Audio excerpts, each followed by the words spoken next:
Okay, wonderful. Um, Good afternoon, good evening, good morning, depending on what part of the world you're joining us from. This is Kirti Jayakumar from Chennai, India. Oh, great. I happen to be a part of the HundrED Ambassadors network, and it's been an amazing time since the time I joined in. I've had one learning experience after the other, and I'm really grateful to Pukraj for putting this together and for giving me the opportunity to really steer this conversation today. So we're going to be speaking about inclusion. It's a bit late in the day for me to make it like a surprise announcement because we've already talked about it.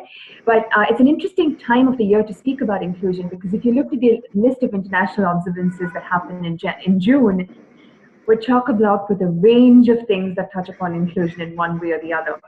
And in fact, today, the 15th of June, marks the World Day of Awareness of Elder Abuse, which is also one of the most important themes that the world has been focusing on in recent times around inclusion. But we're here to talk about inclusion in terms of education. And we have a phenomenal lineup of speakers that include the likes of Jessica, we have John, and we have Natalia, who are also going to be sharing a lot of their own experiences. And we hope to have a fulfilling time that's two-way, not just one way. So feel free to chime in with your questions in the chat. Now, before we proceed with the conversation today, just a couple of housekeeping rules. Make sure that you mute your microphones so that you get the best of this experience. Since we're all online, it's fully possible that a lot of voices may overlap.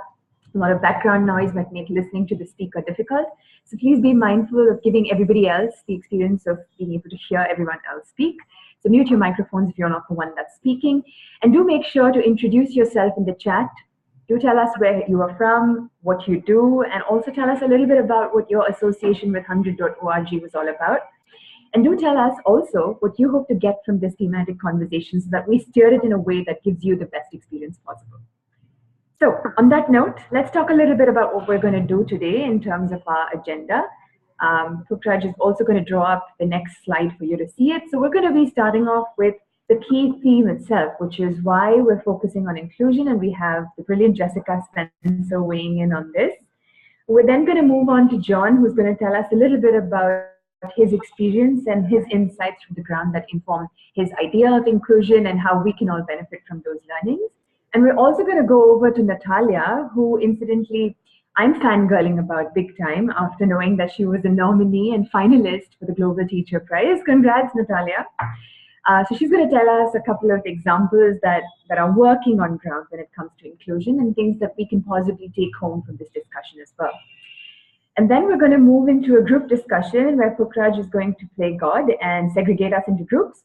And we go out for like split conversations and we come back, regroup and share some of our thoughts. So while we're doing the group discussion, please be mindful of the fact that you're going to also get to share a little bit about what you've discussed. So be open to speaking. And once again, as Pukraj mentioned, for the benefit of those who are joining us just now, this is recorded. So if you feel uncomfortable about being seen on video, feel free to turn off on the video and just listen into the audio as well. Right, so on that note, Jessica, the stage is yours. Please tell us why we're focusing on inclusion. Perfect. Okay. Hi, everyone. So nice to join the conversation and with so many amazing people, ambassadors and academy members and staff members. It's awesome. So a bit of background on, I guess, why inclusion is part of one of the major themes in education. When we first began researching innovations in the year before, we were kind of doing an overview of like what's out there, researching, Googling, meeting people, getting applications to build this bigger picture. And that was incredible. And we tagged over 1,000 different themes. And one of the major recurring things that kept coming up was people were obviously focusing on socioeconomic equity or special educational needs or gender. So we're starting to build this bigger picture of what it really means to be an innovator in the space of education, focusing on inclusion. This year, as you'll see in the Every Child Flourish report that we've just released this week, is we began by understanding all the different stakeholder needs and what they felt needed to improve in education. And as a consequence, we're now conducting these webinars that Pukraj has organized for everyone on the major 10 themes, and one of which is inclusion and diversity.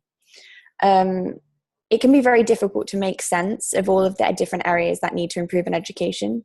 And I would like to stress that the research that we've done is just the first step towards really understanding a breadth of perceived needs across the whole world. But inclusion and diversity was one that really came out as a real focus area from different stakeholders, more so than others.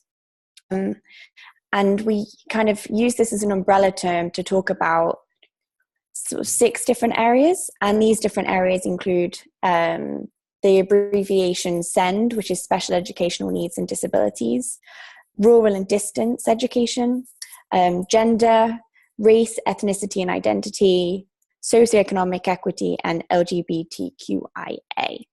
And these were to help us now guide our search for innovations across the world, but also to recognize that sometimes innovations in education focus on inclusion as a whole. So how you can kind of respect the whole, but also look for different spaces that are focused on these specific areas. So I guess as we move forward today, it'll be really exciting to hear how those things work in practice based on this theory and need that these areas need to improve. And I'm just going to share the screen with you now, I think, to show that the students' perspective of also why that's important. So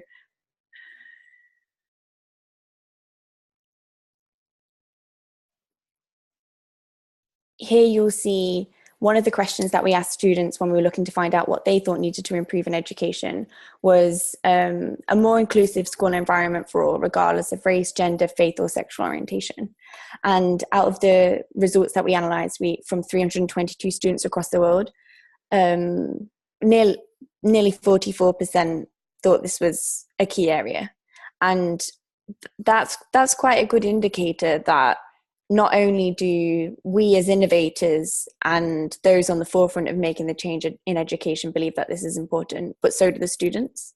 So I just really like to kind of end with that point, that we realize it's important and advocate for the students as well, that also recognize the importance and how we can include them inclusively in changing it together.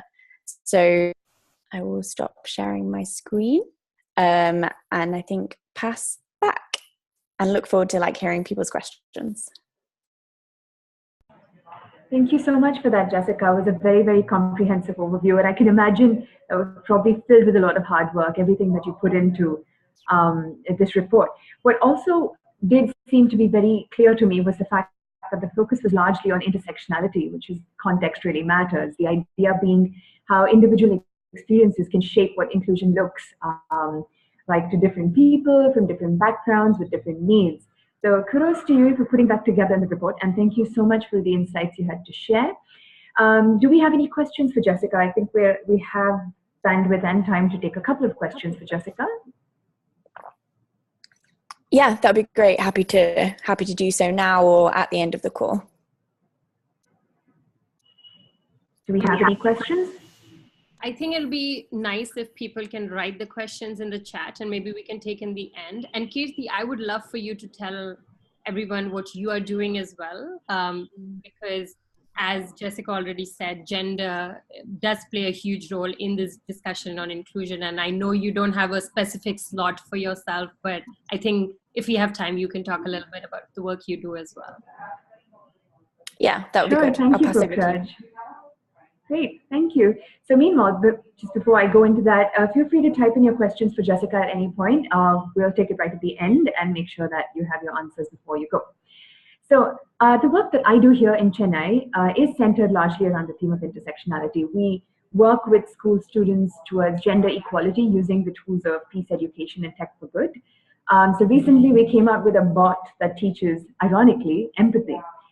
We've come to a point where humans have to learn about empathy from a bot, but it's been great because we've also been able to tap into pop culture and themes that young people are really listening to and looking up for influence and kind of pivoting that on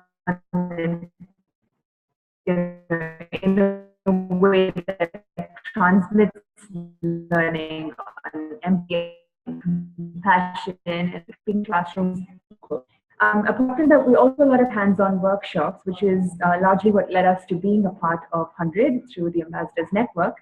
And it's been an interesting time as to not just engage with other ambassadors and work, context matters. We're going to go right over to John, who's going to share with us some insights from the ground and help us build a little more of an understanding of what those contexts look like. John, do we have you here? Yeah, Great. okay. That should be to me. I'm not seeing me on my screen though.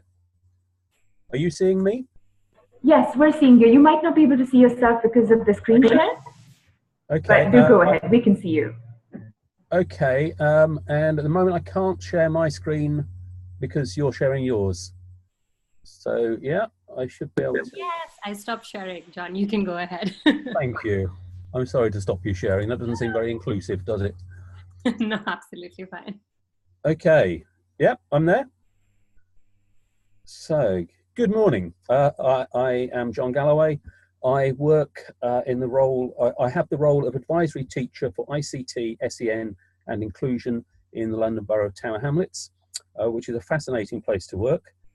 It contains 10 of the poorest wards in the UK, along with Canary Wharf, which is the most expensive real estate in Europe. So a lot of contrasts. About 70% of our pupils are of Bangladeshi origin. And my role is largely around improving curriculum access through technology for children with special educational needs and disabilities. I also work as a writer, and I came across HundrED by looking at educational innovations, particularly around inclusion.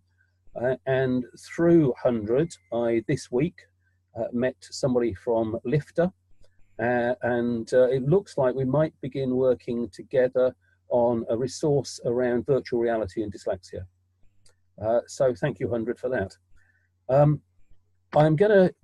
This is going to be a bit of a romp through a very large area. You'll appreciate that inclusion is a big area in itself, and inclusion we should also see as a journey, not a destination.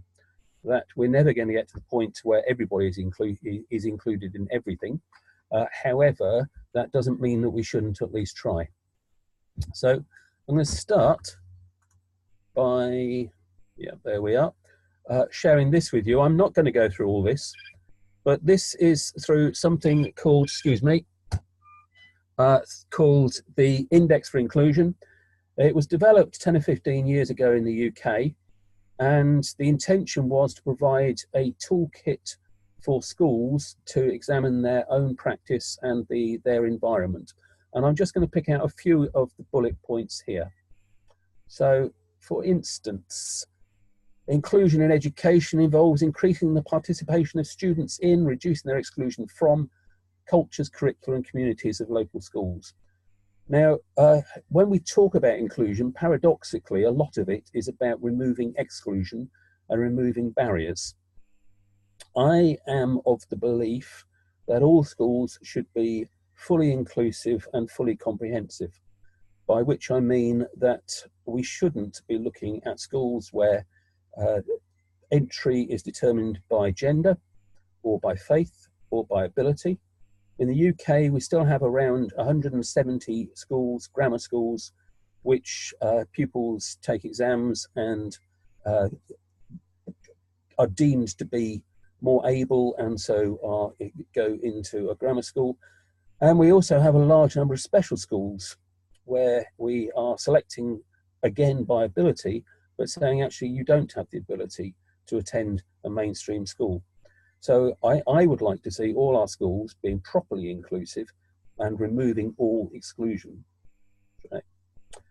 It's also around restructuring cultures, policies and practice, so that the school that a child attends is a school that reflects their own community and their own life experiences.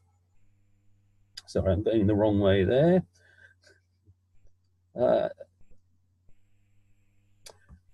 And also reducing barriers to learning, not just for those who have special educational needs and disabilities. It may be actually about social need. It may be actually around poverty, and that a child cannot afford the uniform, the equipment perhaps to attend that school. We also need to understand that inclusion improves the school, that the opportunity to work beside and understand that the greatest diversity of people is actually something that enhances our ability to live life in the modern world and in the future. Also acknowledging students a right to go to a local school. An example of that is in London. We have 2 secondary schools for deaf students. One that I've worked with in North London, and that school takes students from 16 London boroughs. Well, there are 32 London boroughs in total. So students from half of London go to a school in this one school in North London, instead of the provision being put in place in the schools close to them so that they can be educated in their local community. So it means that a lot of these students find that their peer group is not at the point in which they live. And of course, more widely, education is only one aspect of being included. We also might want to think about inclusion as being like a box of chocolates, in that some of us might prefer white chocolate, milk chocolate, dark chocolate, soft centers, hard centers. Some might like nuts. Some might find that nuts are life-threatening. And that there is no one route to inclusion, and inclusion reflects the very broad diversity of people that make up our societies. Now, how technology is improving inclusion happens in many ways. This is a simple example. Google Translate means that people with all the languages down there in the bottom left-hand corner can communicate between each other by typing in some text and then using that to communicate via text with others. We've yet to achieve simultaneous oral translation widely available, but I'm sure we're there somewhere where we could be able to talk to each other and literally translate automatically into somebody else's language. That support of technology for communication extends into special educational needs and disabilities. Top right there, you have symbolized text. So people who struggle with text get the support of the images to understand what it is is being said. Bottom left, we have a clip from the British Sign Language online dictionary. I can type in a word and I can get that word. I click on the video and the video shows me the sign that I might want to use to communicate with somebody else. Now, as yet, BSL isn't part of Google Translate, but I expect one day it will be, and we'll be able to type in those words and see a video and understand how to sign it. And of course, then we've got Stephen Hawking. There's a ceremony in London today to inter his ashes in Westminster Abbey. If without technology, he would never have been able to communicate his genius and his insights to benefit the whole of mankind. The kind of technology he's using there, the assistive technology, is fairly common in use. You can see a few examples here. A different sort of mouse. We've got a touch screen, we've got a mouse there, somebody manipulating the computer by controlling the mouse through her mouth. We've got eye gaze, where you can control a machine just by staring at it. And we've got a very primitive form of dictation there. But a lot of what you see there, and we've also got more advanced uses of technology here. There's examples where technology can literally make the blind see, the deaf hear, and the lame walk. It is in many ways becoming rather miraculous. But a lot, it's now what was once specialist is now generic. And the possibilities for inclusion are multiplied. So we have the Alexa there. We can talk to Alexa and ask Alexa to do all sorts of things for us.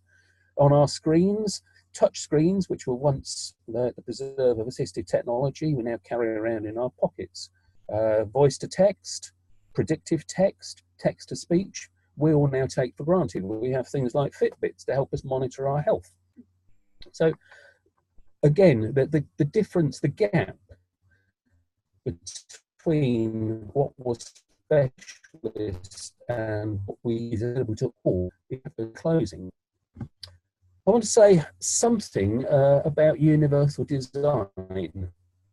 Here's another example of where the gap is closing and what was we now all take for granted. This is from the late 60s. The idea of universal design in architecture came in.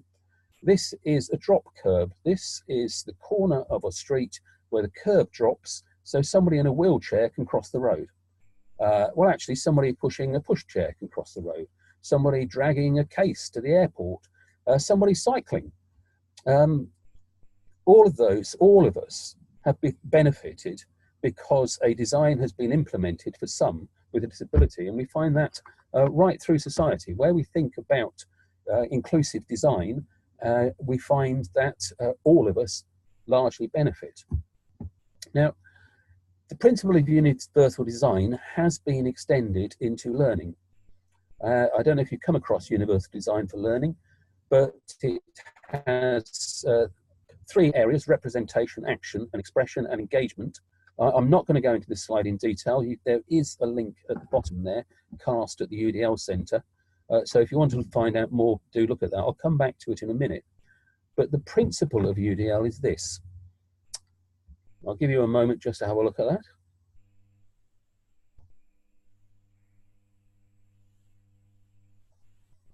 Now, it's fairly straightforward, fairly easy to say, yeah, we'll reduce physical, cognitive, intellectual and organisational barriers to learning. The challenge is actually in implementation. But it has 3 key principles. One, multiple means of representation is actually about how information is presented to them. So for instance, if we're showing somebody a video, we might also want to give them subtitles because they may perhaps be hard of hearing, or we may want to give them subtitles in another language because the language of the video is not their first language. It may be that they're visually impaired, so they're either listening to the sound, or perhaps we need to give them a transcript of the video that they can either look at through their own or listen to through their own assistive technology, or perhaps such as a brailler, or that they can take at a different pace. So, and it may be that we need to give them an animation, perhaps, or a simulation, as opposed to simply telling them about the thing we want them to understand. So different ways of presenting knowledge and understanding to them. Expression is about them coming back and demonstrating their learning. So traditionally in schools, we tend to ask children to write things down. Particularly, we ask them to write essays. Whereas in order to do something effective, they may be better off making a short video, or a podcast, or an animation, or perhaps even interpretive dance. That's giving the student options in order to demonstrate what it is they've learnt. And engagement is about presenting information that connects with their interests and their existing understanding. So we may, for instance, teach measurement through cookery. Excuse me. Foreign languages. We may, I don't know, put on plays in different languages, so that the hook, pupils are variously hooked into learning by the way in which that learning is presented to them.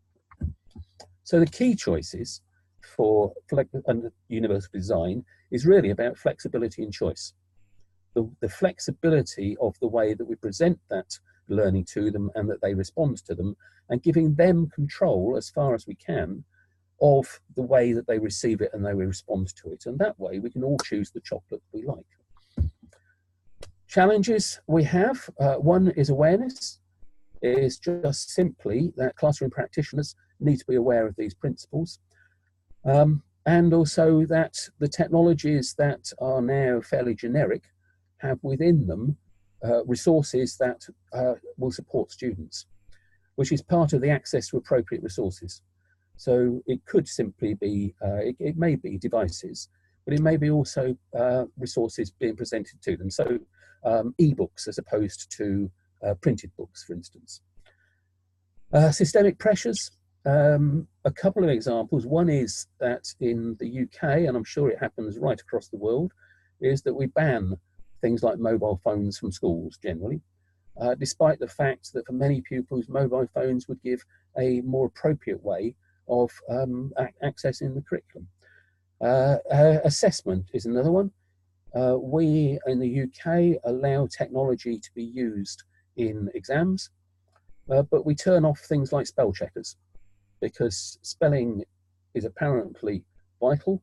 So in a history exam, you could lose 5% of your marks for not spelling things accurately, which could be a great difference, which could be the difference in the university you attend or the course you do, and therefore affects your life chances. Whereas if we turn on the spell checker, the student can express themselves, demonstrate their learning, and be supported by the technology. And the other challenge is living online. Increasingly, we're living online. Increasingly, social media such as Facebook is becoming part of our lives. But there are people who find living online a challenge, who may not understand, in the instance of Facebook, for instance, actually what everything means. It's quite busy. They may not understand the rules. I work with a young man who is autistic, very high functioning, and because of what he was posting on Facebook, had the police visit him. Now, he needed to understand that the social rules that applied in the corridor and the classroom also applied when he was in social media. And the fact that the issues around things like bullying don't go away on social media, they're not much different to those that are in the classroom or in the corridor, but they are magnified. They can be spread much further and they last much longer. So it's not just about the technology, it's also about the norms, the mores, the ethics, the morality, and the social rules that we apply when we're living online. Thank you. That's it. Thank you so much for that, John. It was very, very insightful. I especially love the analogy that you created between a box of chocolates and understanding inclusion through that. But what especially made me smile was the mention of how it could be life-threatening for some. It is for me because I'm allergic to chocolate, so I could totally relate to that on a very personal level. But it was also very interesting to see how culturally India, which is where I come from, is very different and is a long way off before it can get anywhere close to what is happening in all of the different countries that you shared information on. What we do experience, at least as far as I've seen from the time that I was a student way up until now, is that there has been a bit of a shift in the mindset. Back when I was a student, I happened to have a classmate who was dyslexic, but we didn't have the bandwidth or the language to diagnose what he was going through. So his parents were often called for him being a troublemaker. And the teacher would not just ostracize him, but also make other students feel inferior about themselves if they socialized with the little boy. Eventually his parents had to put him out of school, and I'm sure that must have been a scarring experience of sorts that he walks around with. So I could see how far we are from actually attaining the standard, but it definitely is good to know that we've shifted mindsets to this space. Great. So that was a very, very insightful share from John. We're now going to go over to Natalia, who's going to share with us some examples of working for sustainability. Over to you, Natalia. Hello, everyone. Hello, Christy. Glad to see you. And here is my colleague, Daria. She is translator, and we are very glad to saw presentation from John, because it's very important presentation, very interesting information. And now we are continue his ideas and talk about place where we go now, and about ideas and about Equal Opportunities Program. And next, I will speak in Russian, because we are about inclusion, and because it's very interesting to our meeting today. We can hear different language, and we can inclusion in our meeting include, as I understand.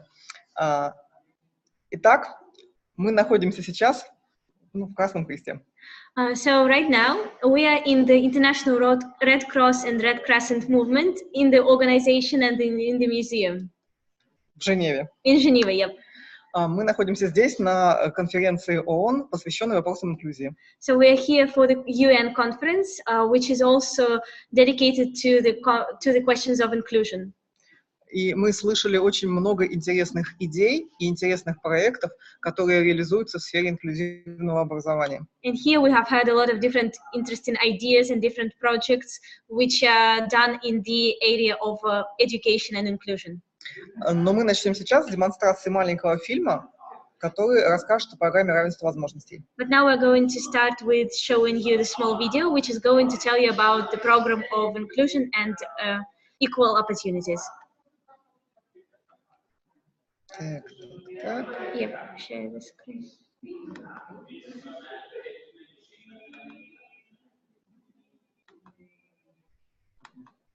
И они видят? Да, должны. Excuse me, can you see our screen? Yes. Yes, it's okay? Yes, it's fine. It's a world of different people. None of us are individuals with varying capabilities and ways of perceiving the world around them. However, we are divided, and neither side is prepared for a dialogue. But there is still time to break the stereotypes. Are we prepared to accept everyone as equal? We have to live in a new world together. The Equal Opportunities Program is a unified complex initiative which includes social adaptation and social inclusion, pedagogical philanthropy, recognition and replication of the best practices, detailed development, creation of effective and interesting practices, program realization tools, research and idea probation resources center for a unified ultimate platform for inclusion and volunteering training courses for each and every person. A variety of initiatives, including festivals, summits, contests, book publishing. The Equal Opportunities Program, happiness is when you are understood.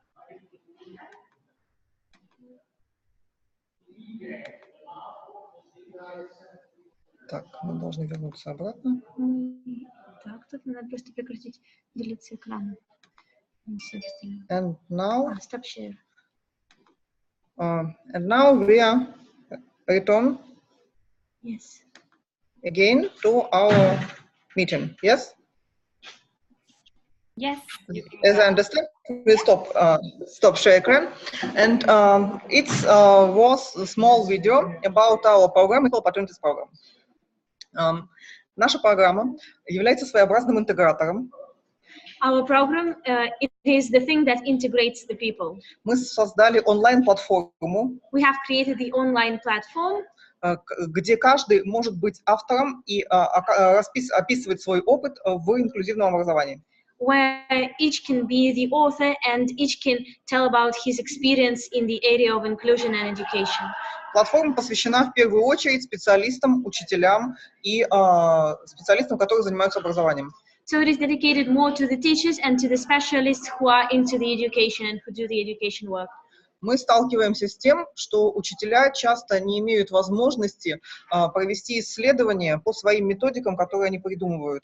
We face the fact that very often the teachers, they don't have an opportunity to have the researchers in the sphere that they need to. И таким образом мы привлекаем на платформу специалистов вузов и специалистов-исследователей, которые могут брать методики учителей и апробировать в исследовании, упаковывать как продукты. By this platform, we drag the specialists from the universities and from different institutions, which can tell about their experience and which can try the products and tell us more the feedback. Большая проблема, которая есть у нас в России, связана с пониманием инклюзии. The biggest problem in Russia is the understanding of inclusion. И вот здесь Джон очень хорошо говорил о возможных определениях понятия инклюзии. Here, John talked very well about the different definitions of inclusion. Потому что в России часто инклюзию сравнивают с обучением людей с ограниченными возможностями. Because in Russia, it is more often that inclusion is understood only how the people with the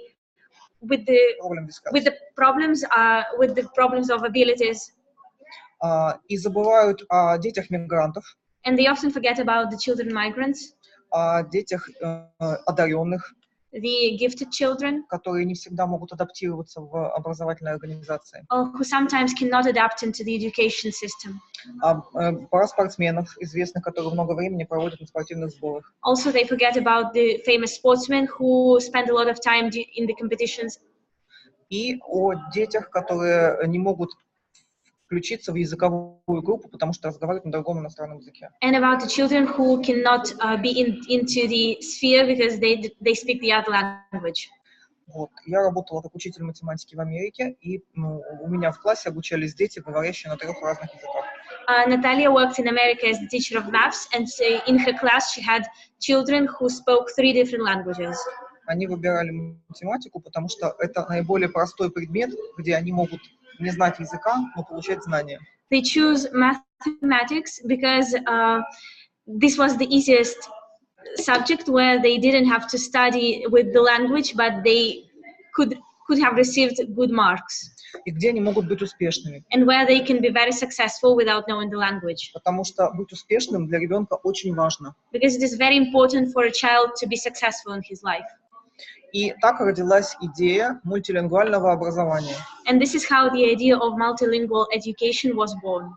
Здесь на конференции я представляла мастер-класс по мультилингвальному театру. Here on the conference, Natalia presented the masterclass on the multilingual theater. Когда в одной группе могут быть дети, разговаривающие на разных языках, и дети и взрослые, разговаривающие на разных языках.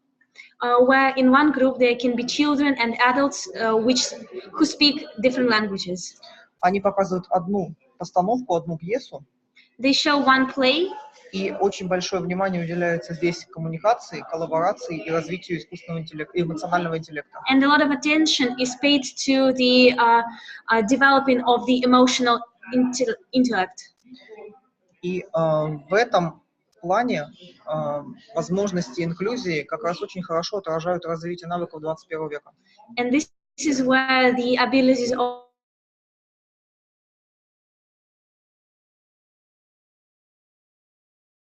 the 21st century.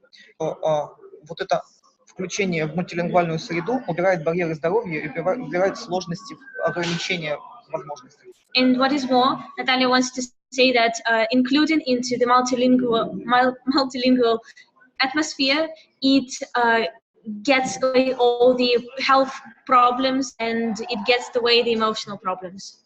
И в этом плане идет очень интересное образование, очень интересная среда инклюзивная.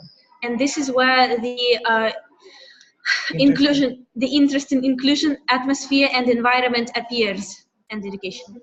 Мы в рамках программы равенства возможностей поддерживаем проекты, которые реализуются во многих школах России. So while our program is realized, we do a lot of we do a lot of projects, которые реализуются в школах России. Which are done in all the schools of Russia. Например, в школе Республики Чувашия реализуется проект поддержки детей с аутизмом. For example, in one of the schools in Republic Chuvasha, there is a project for the children with autism. Дети, обучающиеся в гимназии, одаренные дети, разрабатывают специальные игры для детей и родителей с аутизмом. Gifted children who study in the gymnasium, they develop different games for the children with autism. И они реализуют эти игры, описывают игры, и мы поддерживаем этот проект, предлагая его в других школах России. And they tell about their games, and we suggest this project to the other schools of Russia. Сейчас, в настоящее время, очень известна школа танцев в Краснодаре, инклюзивная школа танцев для людей с ограниченными возможностями здоровья. Now, one of the schools, it is the dancing school, and it is in Krasnodar, and it is very famous because it suggests the inclusion parts.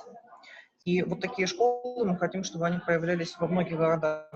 We want to have such schools in different cities of Russia and in many cities of Russia. Еще один проект, который поддерживает программу равенства возможностей, это программа пара экстремального спорта. The other inclusional program is the program of the extremal sport, but the para-extremal sport. Когда в одной экстремальной экспедиции есть люди нормально, здоровые люди, и люди невидящие, и люди парализованные. Where in one expedition there can be healthy people and also people who cannot see or people who are paralyzed. И вот известная экспедиция, 5 человек, вот таких людей в лодке, проплыли 600 километров, сплавляясь по реке Аби. And one of the famous excursions was when five people, they sailed through the river Ob 600 kilometers. После этого один из них стал слепой, стал известным блогером в Инстаграме. After that excursion, the blind man became a very famous Instagram blogger. А двое парализованных ребят поступили в университет и закончили университет.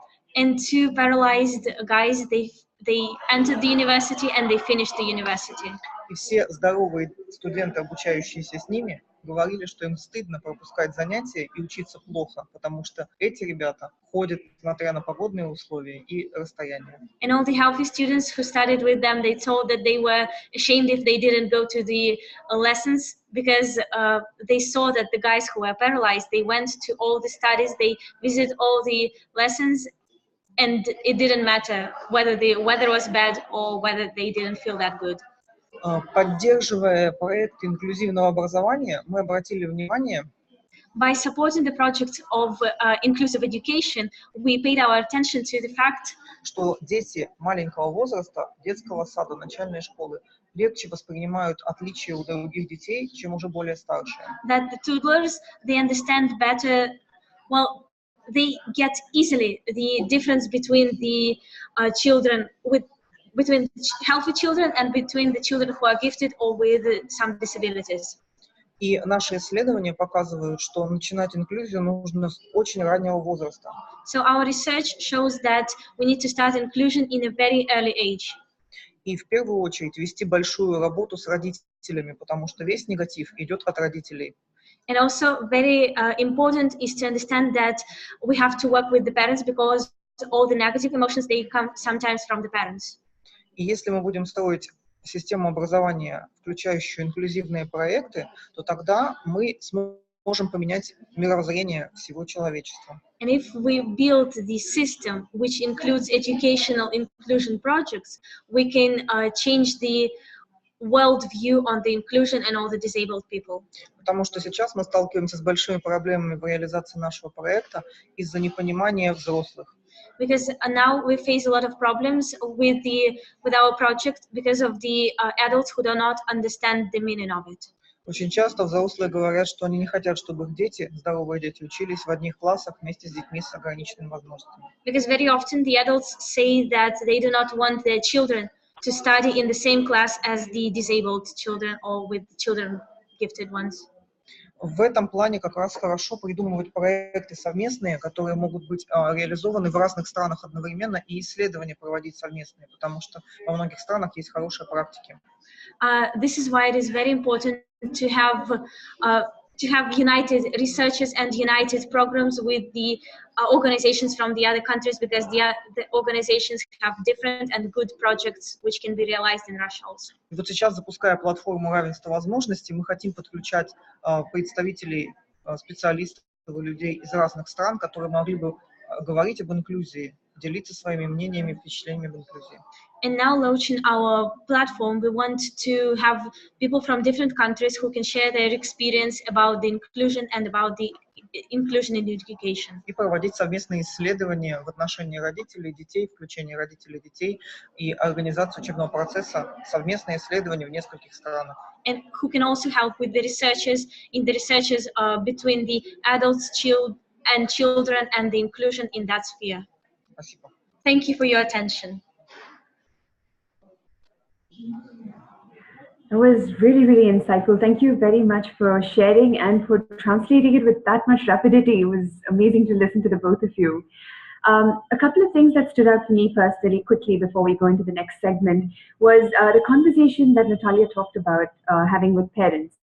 it takes a village to really raise a child. And one of the things that we've noticed is spending 2 hours or 3 hours with children is one thing, but the remaining 20, 21 hours in the hands of their parents can undo everything that you've taught them. So apart from just working with the teachers, which constitutes one part of the ecosystem, it's really important to work with the parents as well. Thank you so much for bringing that up. Great. So, Pukraj, time for you to play God. Yes. All right. So let me see how I can do this quickly. All right. So we are, we're around 8-9 people. So I'm just going to split everyone in 2 groups so that there's still 4 people and we can have a good discussion.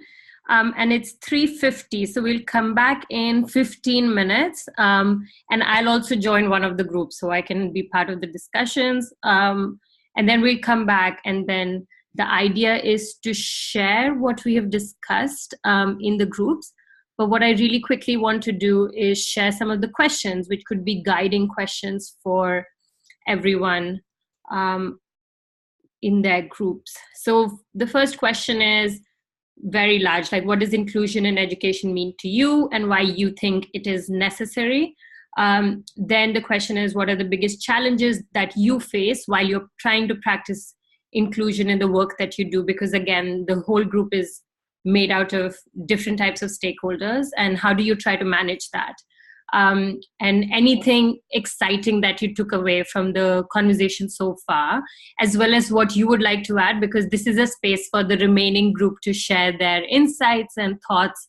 And then when we come back, we can just do a large group discussion. So I guess if you want, you can take a picture of this or make a quick note, and then we'll break out into 2 groups.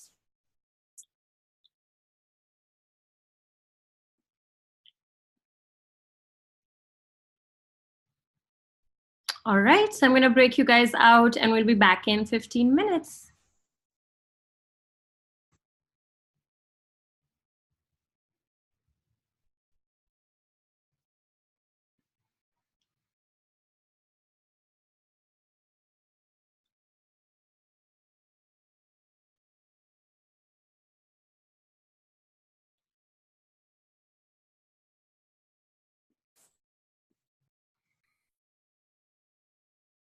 All right, hello everyone.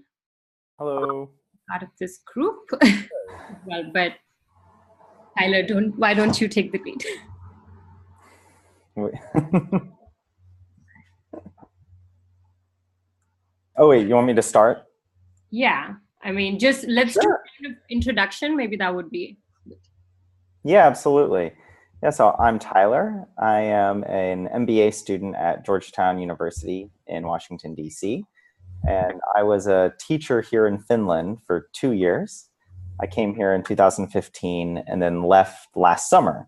So it's nice to come back for my summer internship with HundrED to learn about innovation in education and combining my background as a teacher with the new skills I'm learning in business school.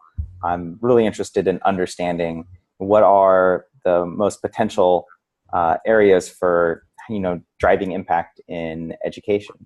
And so having this discussion on inclusion has been really interesting for me to understand more about not just what a teacher can do in a classroom, but how a school or a school system can be organized to encourage that kind of that kind of theme into our education system, and I guess to go directly into why inclusion is important. In my opinion, I think inclusion is crucial within building communities, and especially with education. That's where a lot of the culture for a community is formed, and a lot of media is creating like division and discord, especially in our public discourse about what is the purpose and the role of society and of the individual in the society. And so, speaking quite broadly, inclusion helps to educate kids about what it means to be in a diverse society. And I think that takes a lot of forms and covers a lot of themes. So for me, that's really exciting to learn. Tyler, you can tag someone. tag someone to, oh, it's like, all right, I get to punish the next person. All right. How about you, Kirthi? I mean, you've already spoken a little bit, but maybe you can speak about what you've heard in this conversation so far. Sure. Thank you so much. And for also all the work that you do, Tyler. It sounds incredibly interesting. Right. So as I said, I'm from Chennai, and I run this initiative called the Red Elephant Foundation, and we work extensively for the larger goal of civilian peace building. And birds are intercepting. Sorry about that. But so we work with children primarily, but because of the fact that it's, children are just one part of the ecosystem, we need to also include their parents and their teachers, which we strive to do, but we're not always able to get there for a lot of reasons, just simply because parents are unable to sort of leave work for a day, because that's a whole day's wages going out of their hands. So that's been one of our greatest challenges. But the way I've seen inclusion in the classrooms that I've been part of have largely centered around conversations of caste and religion, which are very pressing issues in India. Although disability does play a bit of a role, we do have more sensitization towards disability than we do for caste or religious differences or differences on communal reasons or for communal reasons. And it's also a bit of a challenge sometimes when you have communities that are marginalized sitting with the communities that have marginalized them historically. So there's a lot of historical hatred, a lot of prejudice, and a lot of difficulty in really getting the first few conversations started. And one of the other challenges that we've seen in India has been around the legislation called the Right to Education Act, which mandates schools to take in students from all backgrounds. Now, that could work well in a very utopian setting, but not in a school that has elitist communities occupying 90% of the classroom. And then these 3 children coming from backgrounds that are marginalized just completely don't fit in. And the teachers don't even gravitate towards these children, even to include them. So these are some of the challenges in the community that I have been part of. And I think inclusion as a mindset is really necessary before we look at policy and we look at legislation, at least as far as India goes. Should I tag someone, Pukraj? Okay, I'm going to ask Raki to say hello from. Yeah, thank you. So it was great listening to all of you and your thoughts on education and how every country has different challenges. Being from India, you might have already heard of the challenges that we face, but I feel inclusion is more of an attitudinal change.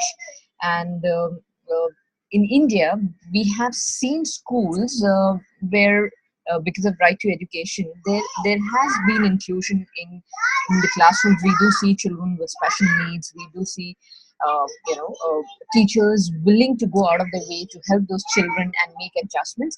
But ultimately, I feel the challenge lies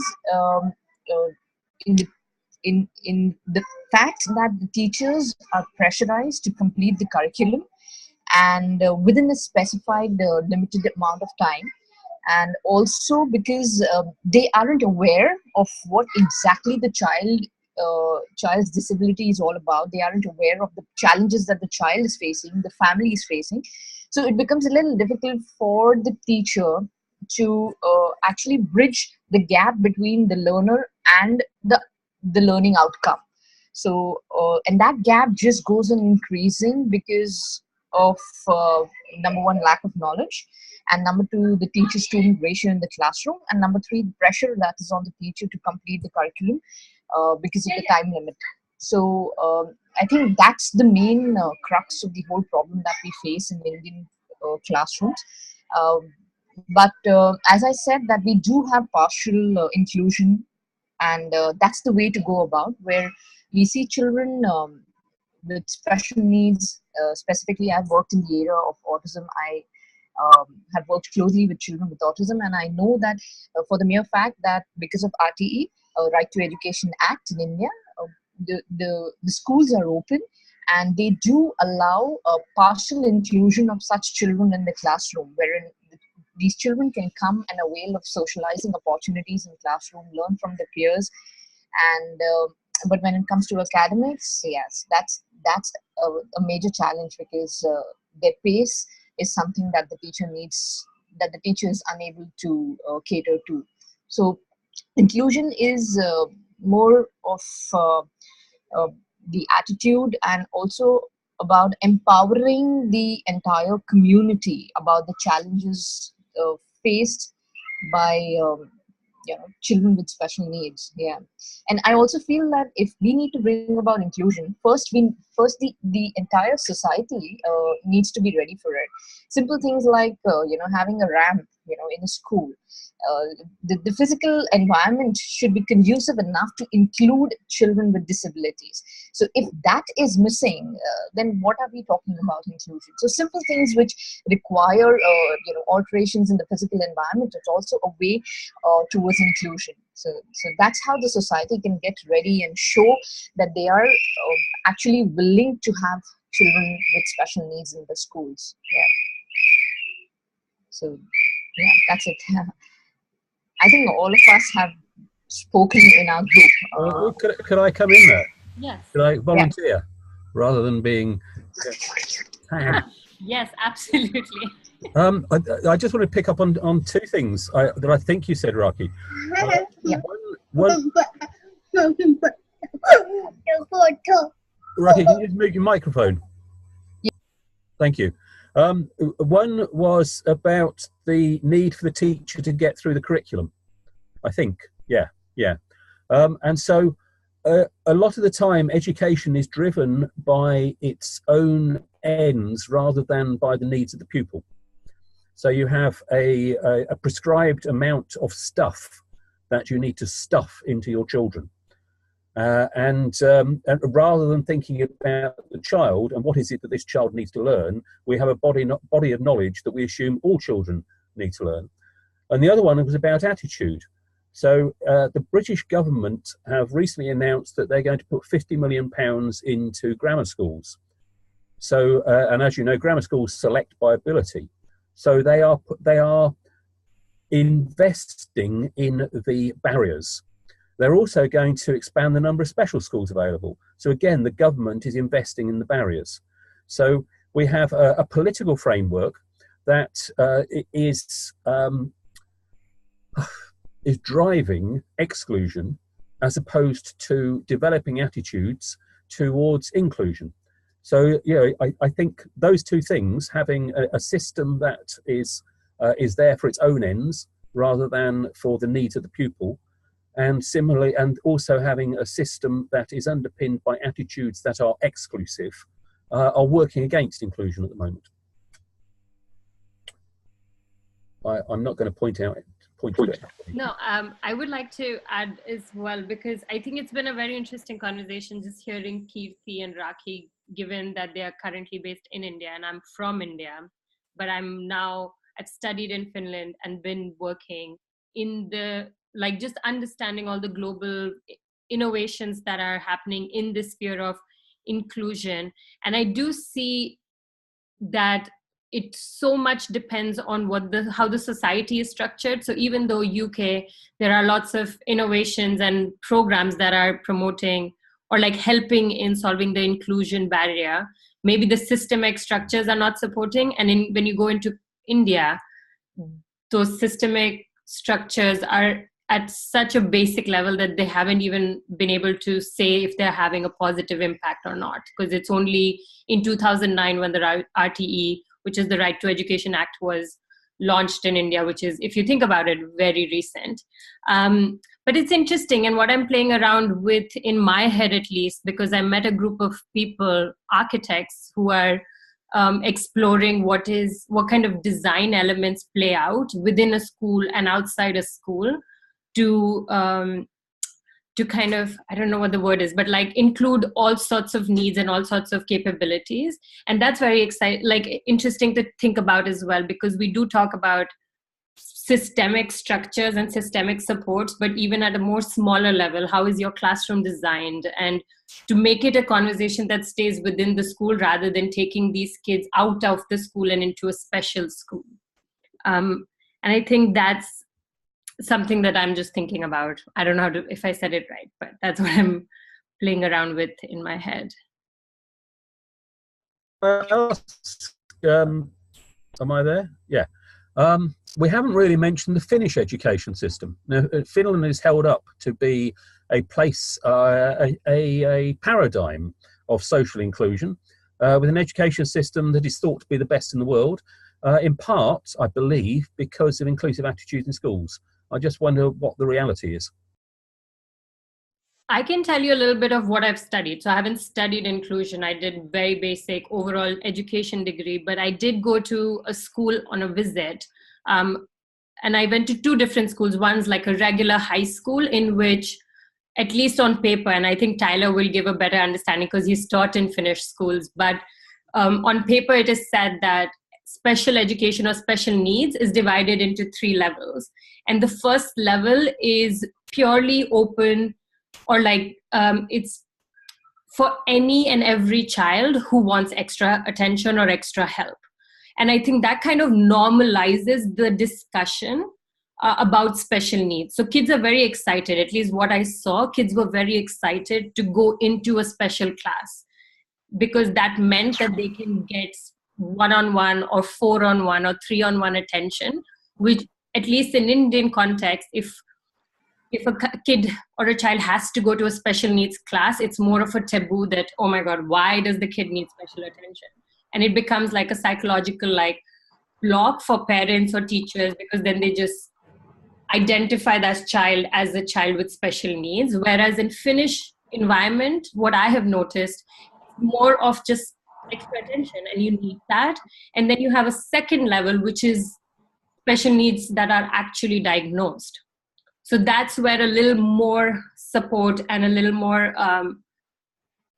help from counselors and psychologists come in. And then you have a third level of inclusion, which is purely a separate school where mostly hearing impaired or visually impaired students go. And that is then designed differently. And I went to a school called Onerva Valtteri School in Finland, where they had designed the space keeping in mind that the noise always flows in. Always, even though it will be 100 kids in one room, it will sound really less. Or for every floor, they had a different pattern on the wall. So the visually impaired student can just touch the wall and know which floor he or she is on. And I was very impressed with that, given that kind of environment doesn't exist in India unless it's a private school and it charges a lot of money to give that support. Sorry, but isn't that then exclusion? In that you're taking, that's interesting, but that you said that when you bring up a different structure, it might be actually promoting exclusion rather than inclusion. And I'm not an expert, so I don't know if it's like how it works. But again, on books and in conversation with the teachers, they said that their goal is to put them back to a regular school. And only a small percentage of students go to these special needs school. But most of the students have, like, the structures are made in a way that they stay in the regular school setting as much as they can. And a lot of times the students ask for a transfer. Because if you're one visually impaired kid in a school of 100, they would rather be in a group of kids of 5 or 6 who are all with similar needs. And in that case, that school is a very good platform, because you will have a group of 10 visually impaired students who are, say, learning to horse ride, and it's very different teaching. But Tyler, do you want to jump in? I'll stop talking. Yeah, I'm happy to jump in with my own experience. So high schools are different from the comprehensive education here in Finland. So after 9th grade, when students apply to high schools, a lot of the schools are exclusive in how they select students. And so there are, maybe several dozen schools here in Finland that are known for being the advanced sort of elite schools, you could refer to, that are in some ways feeders to the universities, but it's nothing like the way, private schools in the United States, for example, are considered, or the way that they feed into an Ivy League system, which is a totally different kind of exclusivity. And there are no tuition fees, with a few exceptions in Finland. There are maybe 70 to 80 private schools, and even of those private schools, the vast majority follow the national curriculum. Like, for example, when I was teaching at the English school, we had a tuition fee that was sort of supplemental to the money that was received from the national government here to support education. And in that case, the fee was, I believe, 700 euros per year, it comes down to wellness, education in wellness, or education in. Hi guys, sorry, Marcus just came here to say that we'll take 5 more minutes because I was talking and I lost track of time. So we'll come back at 4:15. Okay. Bye. Yeah, it could be education and wellness, or department. And then when you look at comprehensive education, though, you don't have all of those discrepancies from school to school. They're all quite equitable. They all represent a diverse range of learners. And going back to what was already said about special education, the special education teachers work in tandem with the regular teachers and often come into the classroom and provide support in a more spontaneous way. And so when students receive support from the special education teacher, it could just be a few minutes of them explaining something from the lesson, or if more support is needed, maybe they can have an extra session, and it's not as stigmatized. It's just part of their day at school learning. So in that sense, there's some statistic that over half of students receive special education support by the time they graduate from comprehensive education at age 15.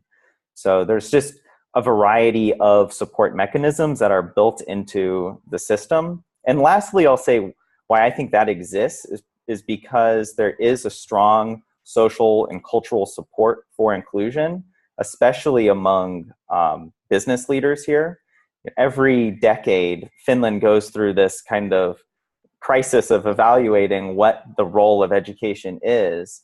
And it's been documented. There are a lot of discussions and debates about whether or not schools should be more selective, and maybe there should be advanced schools where the smartest of us can go and be geniuses and produce the new superhumans that will carry our economy forward. There's all sorts of this going on. The rhetoric exists here as well, but overall, like when you look at executives, for example, from like Nokia back in the early 2000s or in the 90s, they expressed a strong support for a more inclusive view of education that would produce more well-rounded individuals rather than superhumans, because they just said, well, you know what? We need people who have a passion for learning. We don't need people who already have the skills. We're going to train them on the job to do all the technical stuff.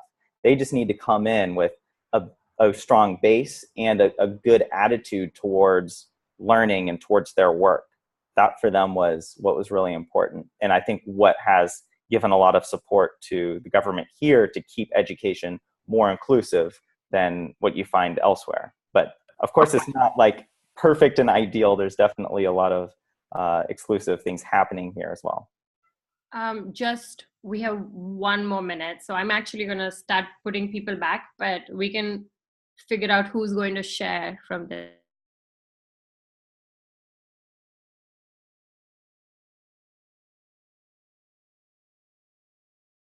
Okay, we have 57 seconds. So if anyone has any thoughts, we can talk. But this has been very interesting, given that people do come from different sorts of backgrounds. I'm not a special educator, neither have I. I have one special needs student when I was teaching. So this is very insightful for me. And also just to look at it broader than only slow learning students or students who are diagnosed with dyslexia. So this has been very, very helpful. Thank you.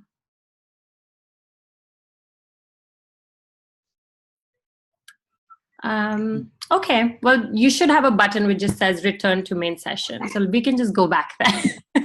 Thank you. Rather than staring at each other.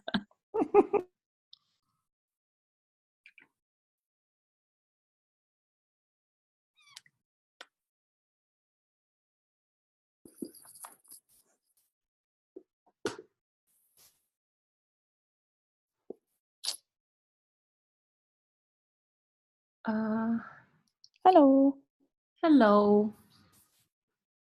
I think Marcus is still in one of the group rooms. I'm trying to get him back. Yes, I think. Back. Okay. So, Kirti, do you want to? Yeah. So thank you so much, Vikraj, for facilitating the group conversations. I'm sure, the group that I was in was filled with learning, so I spent a good amount of time making notes and learning a lot of different things. And I hope the same goes for all of you. So I'm going to call upon one member from each group to share with us what they took home from the conversations within the groups. So who'd like to go first?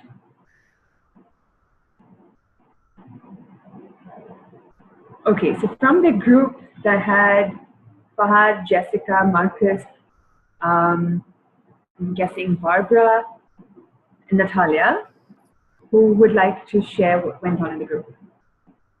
Feel free to unmute yourself and go right ahead.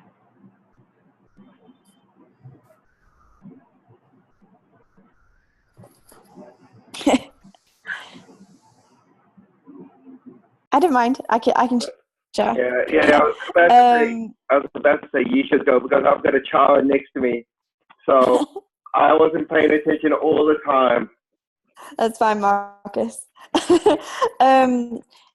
We were talking about ultimately how inclusion actually includes all of the areas to improve in education, similarly to kind of what John brought up earlier. And that even though there can be the direct area to focus on and the subcategories, it's important to do both. So to like really kind of understand like how we can improve inclusion and diversity and gender and LGBT, but also like how we do it as a whole. So it's balancing that individual sections with the entire space. And it kind of came right down to this final end where Farhad shared with us that he believed, when we're trying to think of some action-oriented goals, that the next step would be to move towards that collaboration of like how we can bring, for example, the systems level stakeholders in together with the people on the ground to really bridge those gaps in understanding of like what inclusion looks like in classrooms and in local environments and local ecosystems to learn and influence the systemic global ecosystems. So it seems like that's quite a big need. And it seems actually like Natalia's doing a fantastic job at that in practice in Russia, like kind of identifying that it's more than just working with children with physical disabilities. It's more than that. And like we need to recognize it and figure out how to do that together. Like obviously she's at the UN conference doing an awesome job. So how more of us can be involved in that, keep carrying that message forward and recognizing that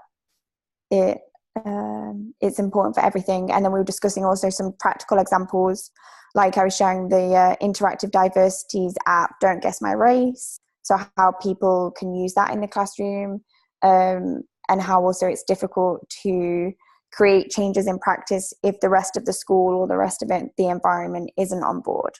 And I was sharing about how some of my practical experiences when I was a young special needs assistant, if the rest of the school doesn't want to transform innovatively, that can be like a barrier to change. I think I've got everything. Did I miss anything, Marcus or Farhad or anyone else? I think it's fair enough. Perfect.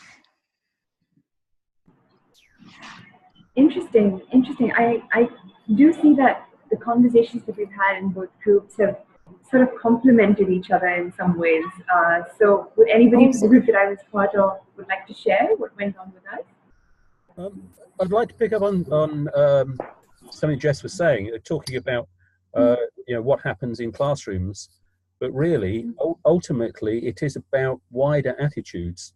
So change things in the classroom, but it's actually at a societal level, the political attitudes have changed. And the discussed in the group was actually about what is, I suppose, what are the imperatives in schools? And certainly my experience is it's largely about the outcomes for the system as a whole as opposed to the outcomes for the individual children. And it's those things. It's what are the drivers in the system, and what are the attitudes, the wider attitudes, not just in the classroom, that are the challenges and probably the most difficult to shift.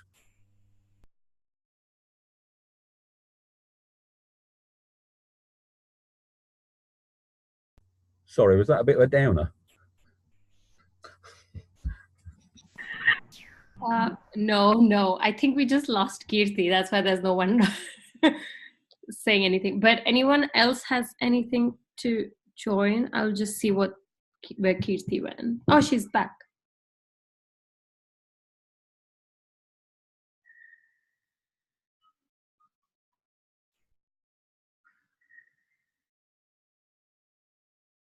Okay, well, I think something else that our group discussed, purely because we also had 3 people from India. We were discussing how inclusion came into the conversation only very recently, which was through a Right to Education Act, which was launched in 2009, which, if you think about it, is fairly recent. And then we were also talking about how societal structures, systemic structures, and societal mindsets play a big role in how we look at inclusion. And going back to John's presentation about awareness and access to resources, I personally see that as the biggest gap in what is happening in India, purely because if we're talking about inclusion, we're talking only specific parts about inclusion, which is maybe special needs. No one's even talking about LGBTQ rights, which luckily Kirti and her foundation are trying to bridge. But it's very interesting that we are only starting that conversation. And what really made me think about language was when Natalie started talking in Russian. Was, if you look at India, we have more than 200 languages officially recognized in our government. So how do you even bridge that gap of multilingualism, bilingualism? Because in India, if you have the money, you would go to an English medium school, because that is what is considered aspirational, and that is what is going to open the doors and opportunities for you to have a better life.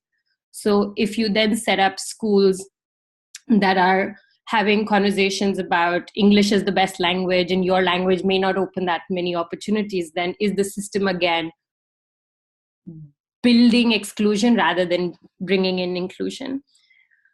But yeah, that's what we were thinking about.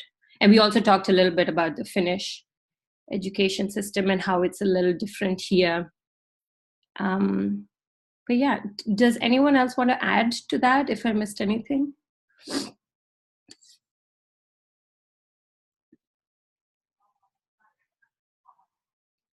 All right, I was good at what my summary was good enough, I guess. Okay, so I'm going to try and then just close this conversation on behalf of Kirti, because we've lost her due to some electrical issues and power cut in India. But thank you so much for joining. This conversation has been very insightful for me, purely because I'm not a specialized I don't have any specialization in special needs or inclusion. And this has just been a great learning experience for me. And I want to shout out to Jessica for identifying these themes, doing the research, and even launching the report. As a prep to this call, I went and looked at the report and read the section on inclusion and diversity so that I have something insightful to say. But it was just exciting to hear everybody else's thoughts and all the great work everyone's doing. So thank you so much for that.